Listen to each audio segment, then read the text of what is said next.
नमस्कार sir. Sir, आज आप आए रचयिता के इस साहित्य उत्सव में। आपको आज कैसा लगा यहाँ पर आकर? आपका अनुभव कैसा रहा सर? मैंने शुरू में ही कहा कि रचयिता के जो आयोजक हैं उनको बहुत बहुत बधाई। और जैसा मुझे अनुभव हुआ कि ये सिलसिला चलते रहना चाहिए, चलता रहना चाहिए, बढ़ता रहना चाहिए। इस तरह की जो चर्चा होती है तो वो किताब लाइब्रेरी में बैठकर किताब पढ़ने से ज़्यादा समझ इसमें बढ़ती है, लोगों से आदान प्रदान भी होता है। एक केवल एक तरफा विचार नहीं, बल्कि दोनों तरह के विचार आए। तो हमारे यहाँ इसीलिए जो कहा गया है कि वादे वादे जायते तत्वबोधा, तो ये वादे वादे जायते तत्वबोधा का स्थान है।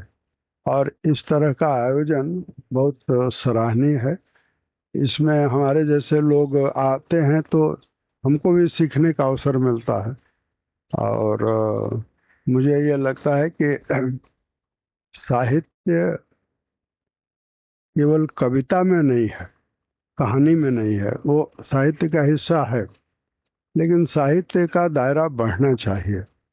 साहित्य के दायरे में मैं ये कहूँगा कि ये दरअसल जिस तरह से अ, जीवन का दायरा है, जितना बड़ा उतना बड़ा दायरा साहित्य का है। उसमें सब कुछ समाहित है। तो रचयिता में आयोजन उसी तरह के होने चाहिए, माने दार्शनिक बातें भी हों। सत्येंद्र श्रीवास्तव जैसे जो दार्शनिक हैं, जो यहीं खड़े हैं, जी। ऐसे लोगों को भी आप बुलाइए। हमारे यहाँ की जो संत परंपरा है, एक जमाने में दरअसल जब भारत में अंधेरा ही अंधेरा दिखाई दे रहा था, तो रोशनी की मशाल किन लोगों ने जलाई? संतों ने जलाई है। आज अगर कुछ हमारे पास ताकत है तो मैं ये कहूँगा कि वो संतों की दी हुई ताकत है। तो इसमें यानी रचयिता के आयोजन को साधन वोधन जुटा करके 2 दिन का है तो 3 दिन करिए, फिर 4 दिन करिए, फिर 5 दिन करिए, एक सप्ताह करिए। और उसमें एक दिन साहित्य पर हो, एक दिन राजनीति पर हो, एक दिन संविधान पर हो, एक दिन समाज शास्त्र पर हो।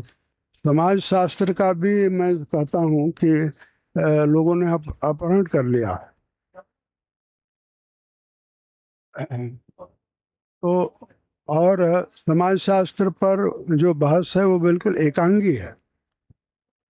आज इस समय हम हैं यहाँ 21वीं सदी में, 2024 में, तो उसमें हमारा भी कोई समाज शास्त्र रहा है। और उस समाज शास्त्र को एकेडमिक्स से बाहर कर दिया गया है।